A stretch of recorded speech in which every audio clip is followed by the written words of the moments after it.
Boa noite, família Uivos. Tudo bem com vocês? Vamos para mais relatos sobre a criatura? Então vem comigo. Relato: O Lobisomem do Jalapão. Relato de um morador local. Olá, Agatha e inscritos. Me chamo Marcos. Sou inscrito do seu canal também. Bom, para começar, preciso dizer que pelo menos uma vez por ano costumo viajar com minha esposa pelos estados brasileiros. Amo conhecer nossas paisagens magníficas, a diversidade do nosso povo e nossa culinária riquíssima. No ano passado, o roteiro escolhido foi o Jalapão, no Tocantins. É um lugar realmente fora da curva. Desfrutamos da Cachoeira do Formigueiro, do Fervedouro do Buritizinho, das dunas e tantas outras opções.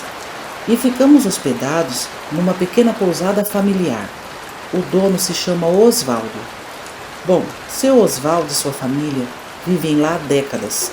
Conhecem cada pedacinho daquele lugar. Além de oferecer hospedagem, ainda trabalha como guia turístico.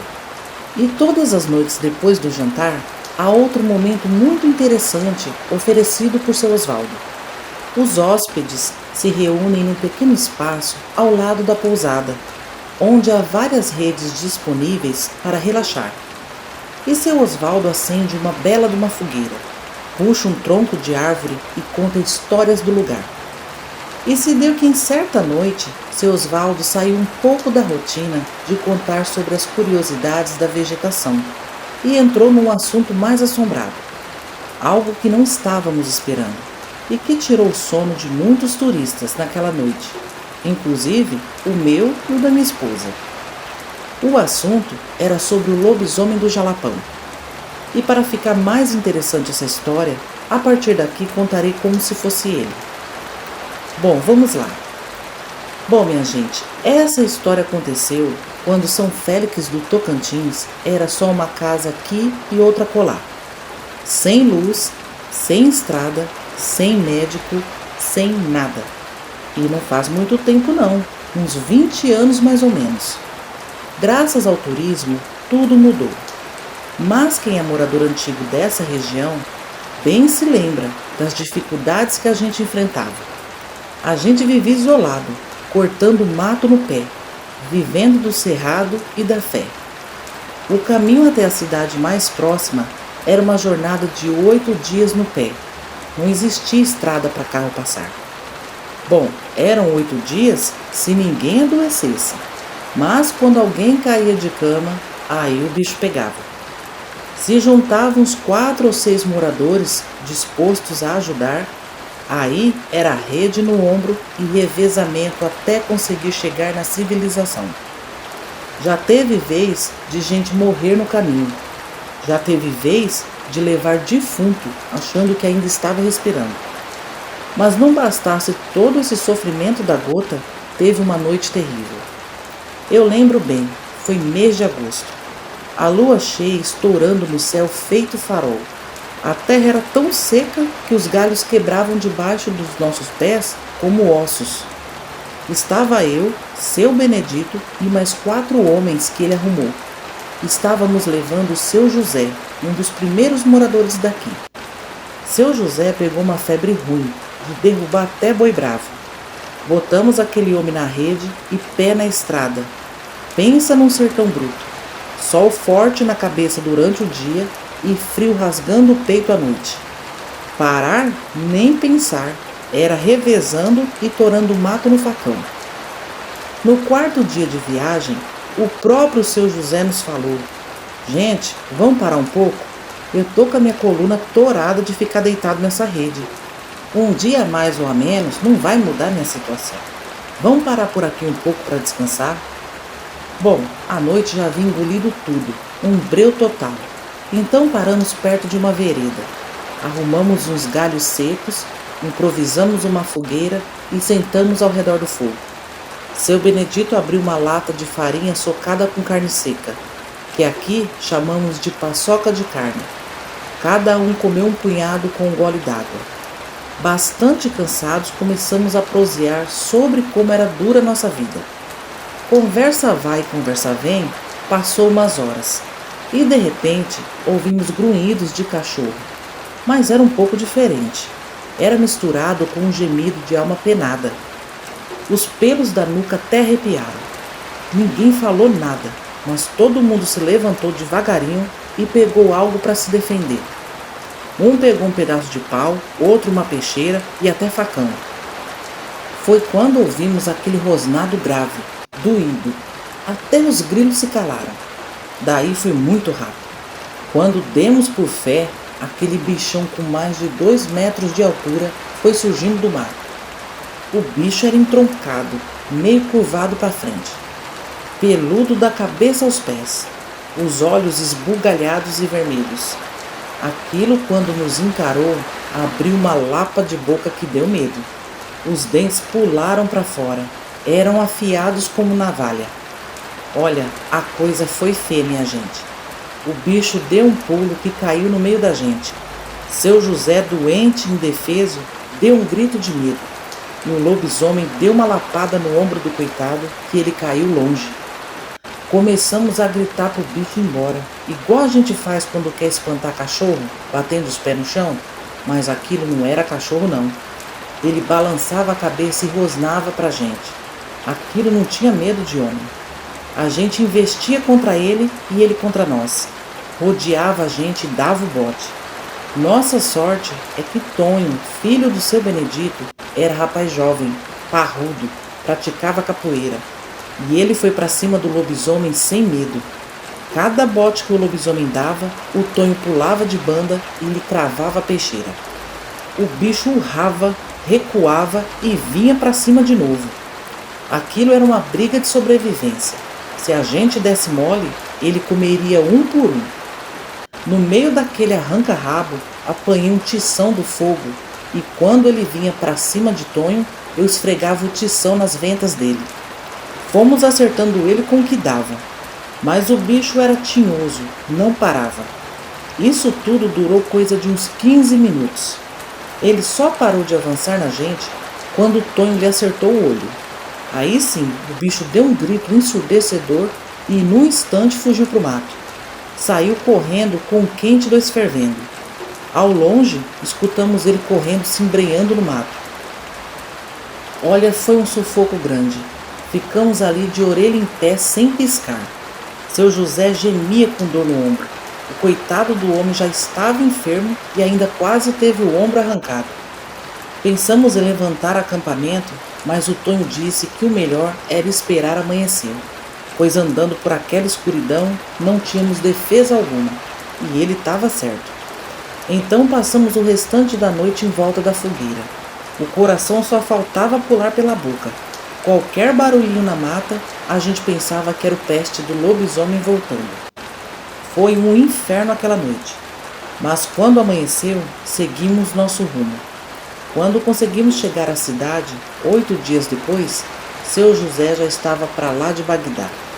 Infelizmente, o homem não aguentou os 8 dias na estrada. O doutor disse que ele morreu de pneumonia aguda e infecção na ferida do braço. Perguntou como foi o ferimento. Então contamos que fomos atacados por um lobisomem na estrada. O doutor ficou de queixo caído. Nunca tinha ouvido falar de lobisomem por aquelas bandas. E a gente também não. Bom, para encurtar essa prosa, voltamos para casa, para cuidar do sepultamento do finado seu José. Foram mais 8 dias de caminhada, com um olho na missa e outro no padre. Mas graças ao nosso bom Deus, aquele lobisomem não deu as forças. Mas olha, foi uma situação de botar cabra valente para correr. E é bem provável que em algum canto aqui do Jalapão ainda tenha outros, entre veredas e chapadões. Eu não duvido nada. E quem ousar duvidar, que venha caminhar por essas bandas durante a noite. Vai escutar o grito que escutamos e dar de cara com o lobisomem. E talvez não volte para contar a história. Ágata, quando seu Osvaldo terminou de nos contar, cuspiu no chão e deu uma tragada profunda no cigarro de palha. Te juro que todos os turistas ficaram de olhos arregalados e olhando para todos os lados. Seu Osvaldo não parecia estar contando história inventada. Realmente eles viveram aquela situação. Bom, graças a Deus não ouvi e nem ouvi nada de anormal durante minha estadia. Mas a partir daquela noite comecei a sentir medo daquele lugar. Durante o dia é tudo muito lindo, linda natureza, águas fresquinhas, mas à noite realmente é um lugar assustador. É um lugar que, apesar de estar mais avançado por conta do turismo, você sabe que se um lobisomem aparecer de repente, o estrago pode ser grande. Mas enfim, achei interessante esse relato de lobisomem e quis compartilhar com vocês. Essa história é real de um morador local. É bem sinistra e quem for para lá com certeza vai ouvi-la também. É isso, meus amigos. Um forte abraço a todos. Relato: o lobisomem morava conosco. Olá a todos do canal Uivos. Meu nome é Teodoro, mas podem me chamar de Dodô. O que irei contar aqui aconteceu há mais de 40 anos. É a história do meu pai que virava um lobisomem. Minha mãe, Dona Maria, enquanto viva, não gostava de relembrar essa história e também não permitia que eu e meus irmãos contassem por aí. Mas que bobagem, não é? Tem quem acredite e não acredite. Essas coisas não ficam enterradas por muito tempo. Olha, Ágata, vou confessar. Ainda hoje tem noites em que acordo com aquele cheiro ruim no ar. Quem já sentiu o cheiro de um lobisomem nunca esquece. Mas vamos lá para a história do meu pai. Eu nasci e cresci em Conceição, no sertão da Paraíba. Há 40 anos ou mais, Conceição era encravada entre morros e trilhas secas. O famoso lugar onde o vento faz a curva, onde Judas perdeu as botas. Minha mãe era uma mulher forte, pariu 5 meninos em casa, contando comigo, mas também era muito sofrida.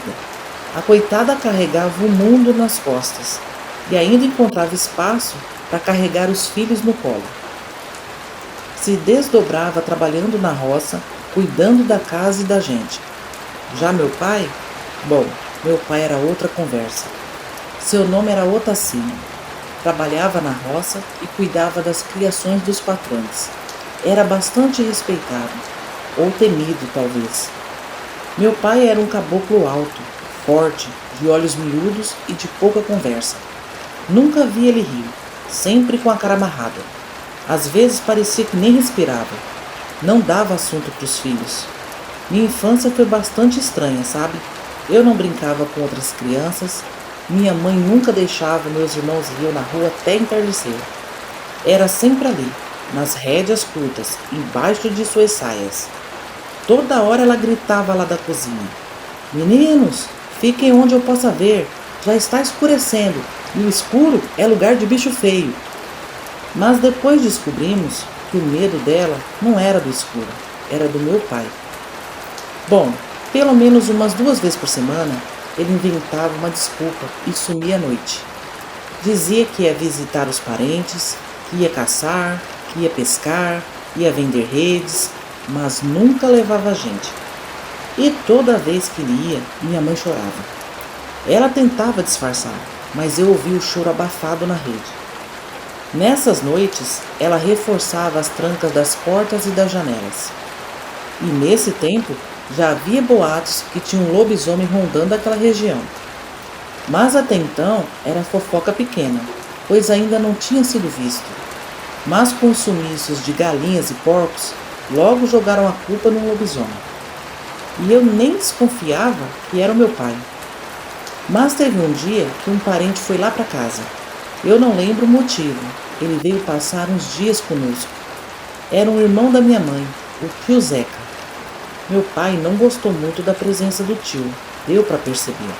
Mas ele continuou com as saídas durante a noite. E numa dessas noites, aconteceu que se não fosse o tio Zeca, talvez o lobisomem teria invadido nossa casa e sabe Deus o que faria conosco. Era por volta das 5 da manhã. O fogão a lenha ficava num puxadinho atrás de casa. Era colado na parede da cozinha, só que para fora e aberto. Meu tio acordou muito cedo naquele dia e foi acender o fogão para colocar um bule com água de café para ferver.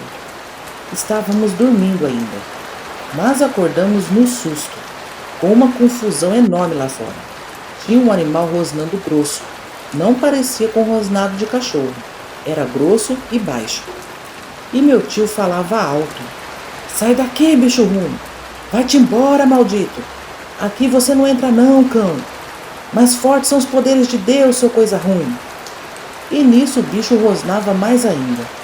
Todos nós nos levantamos e corremos para a porta da cozinha. E vimos um lobisomem. Ele estava de frente para o meu tio, que estava perto do fogão a lenha, segurando uma tora de madeira em chamas e apontando para o bicho. Minha mãe começou a nos empurrar para dentro, para a gente não ver, mas ficamos espiando pelas frestas. O lobisomem estava em posição de ataque, com a cabeça mais baixa que a traseira. Os pelos eram pretos e ouriçados. Ele tinha as orelhas caídas, as pernas traseiras igual de cachorro, enquanto que seriam os braços eram mais longos e mais parecidos com braços de homem. Suas patas eram grandes e as unhas cravavam no chão de terra. Os olhos eram amarelos, mas às vezes mudavam de cor, indo mais para o alaranjado, seguido do vermelho. Acho que mudava conforme a raiva dele. Ele estava pronto para dar um bote no meu tio, e eu observei algo naquela criatura terrível. Apesar de ter o rosto coberto de pelos longos, alguns traços lembravam meu pai. E a situação estava muito tensa. Minha mãe correu até o saleiro, pegou alguns punhados de sal e começou a jogar no bicho, enquanto falava: Vai-se embora, aqui não tem o que você quer. Mas quanto mais ela jogava sal no bicho, ele rosnava e sacudia os pelos, igual o cachorro faz quando está molhado. E de repente, Agatha, ele partiu para cima do meu tio. Sentimos tanto medo que começamos a gritar de pavor. Meu tio, segurando aquele pedaço de madeira em chamas, se defendia como podia. O bicho avançava nele numa fúria e ele pulava e batia madeira no focinho do lobisomem. Minha mãe gritava por socorro desesperadamente com as mãos na cabeça. E o lobisomem investia contra meu tio, dando botes, tentando mordê-lo. Vai-te embora, coisa ruim, gritava meu tio. Eu te repreendo, cão do inferno. E o bicho pulava dando botes nas pernas e nos braços dele. Isso durou mais de 5 minutos.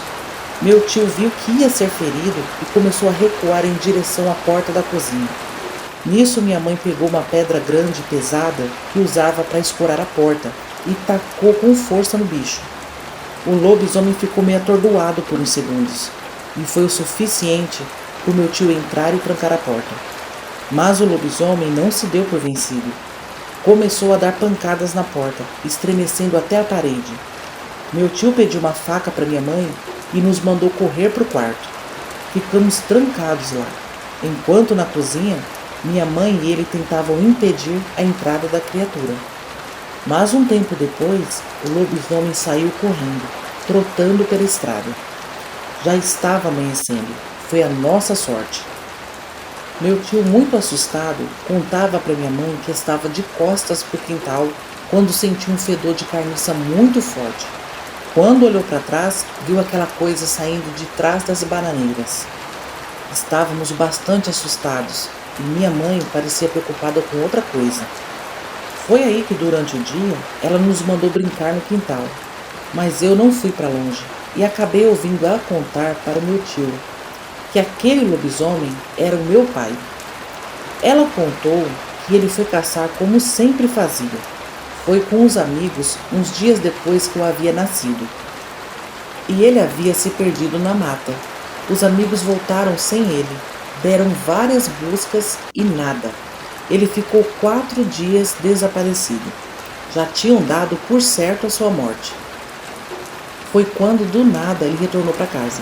Ele já estava todo lenhado, rasgado, sujo de sangue e fezes de animais. Estava descalço, com os pés, joelhos e cotovelos na carne viva. Ele contou para minha mãe que, em certa altura, se distanciou dos amigos. A lua estava fraca, a mata fechada e silenciosa. Foi quando do meio dos arbustos algo pulou em cima dele e o mordeu no braço. Ele começou a gritar e aquilo soltou e correu se escondendo na mata. Aí ele disse que escutou ao longe os amigos chamando por ele, mas ele estava se sentindo muito fraco e com muita falta de ar. Depois daquela mordida, ele não tinha mais forças para correr e nem gritar, então acabou desmaiando. Quando acordou, se lembrou do bicho saindo dos arbustos e tinha certeza que era um lobisomem, pois não parecia com nenhum animal que ele conhecia. Mas estava muito fraco e acabava desmaiando novamente. Não conseguia sair da mata. Foi uma luta de 4 dias para conseguir sair dela. E desde então ele virava um lobisomem também. Minha mãe falava isso muito sério e eu fiquei morrendo de medo do meu próprio pai. Nesse exato momento eu ouvi a nossa porteira se abrindo. Era o meu pai chegando. Ele vinha abatido, cambaleando, e o meu tio o recebeu na porta com um facão em mãos. Os dois discutiram feio. Minha mãe tentava apaziguar, mas o meu tio foi muito firme. Disse ao meu pai que ia nos levar para morar com ele e que ele esquecesse que tinha família. Meu pai, por outro lado, falava grosso e alto. Dizia que nunca nos faria mal e que era o homem da casa.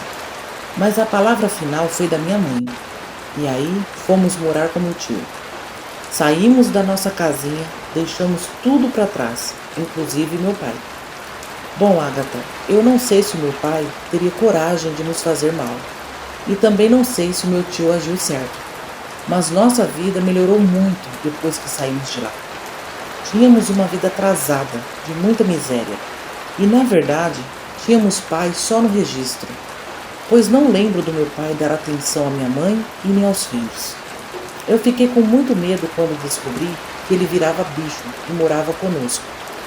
Mas aconteceu que uns meses depois que saímos de lá, chegou uma notícia muito triste para nós, que meu pai havia sido encontrado morto.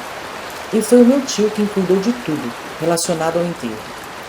Quando voltou para casa, ele nos contou que meu pai foi encontrado sem roupas e com um tiro na cabeça. Acredito que ele foi atacar algum sítio e acabou levando a pior. Meu relato não é assustador, mas foi o mais próximo que estive de um lobisomem. Não posso afirmar se procede a história que ele foi atacado por outro lobisomem. A única coisa que eu afirmo é que meu pai virava bicho. Isso é fato. Antigamente se falava e se sabia mais sobre parentes que viravam bicho. Hoje quase não se ouve falar disso. Mas acreditem, antigamente se ouvia muito falar. Ah, meu tio vira bicho. Ah, meu pai vira bicho. Meu avô vira bicho. Mas enfim, eu quis compartilhar com vocês que sou filho de um lobisomem. E meus irmãos e eu somos completamente normais. Aquilo morreu com meu pai. Bom, Agatha, é isso. Obrigado pelo espaço e boa noite a todos. Esses foram os relatos de hoje, família Uivos. Eu não consegui postar ontem, amigos, mas eu não poderia deixá-los sem esses relatos impressionantes, não é? No primeiro relato, o seu Oswaldo e os amigos foram surpreendidos pela fera numa situação que já era degradante, mas mesmo assim lutaram com todas as forças contra aquele lobisomem, que acredito que estava lá de passagem. Foi mesmo uma luta pela sobrevivência, não é? Já no segundo relato, antigamente esses assuntos sobre licantropia eram velados, segredos de família. Acredito que a mãe do escrito sofria demais com essa situação, mas não via saída diante de uma vida tão sofrida e com 5 filhos para criar. O pai, por outro lado, pode sim ter sido uma vítima de um lobisomem durante a caçada e, infelizmente, teve a vida ceifada por conta dessa condição. Amigos, há muitos mistérios envolvendo a licantropia. Não sabemos 1/3 de tudo. Deixe nos comentários a sua opinião sobre os relatos de hoje. E por favor, se puderem, deixe um like, compartilhe com os amigos e hypem o vídeo. Vai nos ajudar muito nesse trabalho incrível que é garimpar bons relatos sobre essa criatura. Bom, família, sabadão, não é? E vai um salve especial para Reinaldo Ferreira, André Cristina, Moisés, Aldo César, Carla Krause, Gorete Penteado, Lúcian, Maria Fernanda, Iraci Souto, Karina Alves, Sofia, Sebastião Paulo Rodrigues, Guilherme Martins, Florinda Dias, Rosimeire Ramos, Dani Ribeiro, Eliane Nascimento, Elisandra Cruz, Evaldo Ribas, Andy, Adria Costa, Ailton Marinho, Ângelo Augusto da Silva, Antônio Júnior, Sônia Maria Moura, Elisa Alves, Severina Barbosa, Nilce do Lago, Velda, Jaqueline Souza da Silva, Bárbara Dias, Joana Santos Saraiva, Jonas Luiz, Maria de Fátima Soares, Suzane Palim, Arlete de Freitas, Márcio Silva, Vanessa Carolina Coelho, Carla Aparecida Bueno, Verdades Inconvenientes, Cantinho da Ed, Simone Fagundes, Fábio Barros, André Lima, Hélios de Castro, José Carlos, Hélio Silva, Miriam Abade, João Passoni, Valdênio Oliveira, Paulo Daltro, Emerson Tadeu, Iago Coelho, Luciana Souza, Morena e Ana Cristina, Carlos Marques, Gilvânia Lima, Milena Moura, Jefferson Sabreira, Maria Gracinha, Fabrícia Santos, Cláudia Costa, Cláudia Motola, Quinha Santos, Samantha Zamit David, Iraci, @Deus Rache, Sandra Silva, Brenda Lilian Correia e Inácio Fernandes. Amigos, obrigada por ficarem comigo até o final do vídeo. Obrigada por todos os comentários e likes também. Vocês são incríveis. Gratidão. Agora eu fico por aqui. Desejo a todos um excelente final de semana. Um abração da sua amiga Ágata e até terça-feira, família Uivos. Tchau, tchau.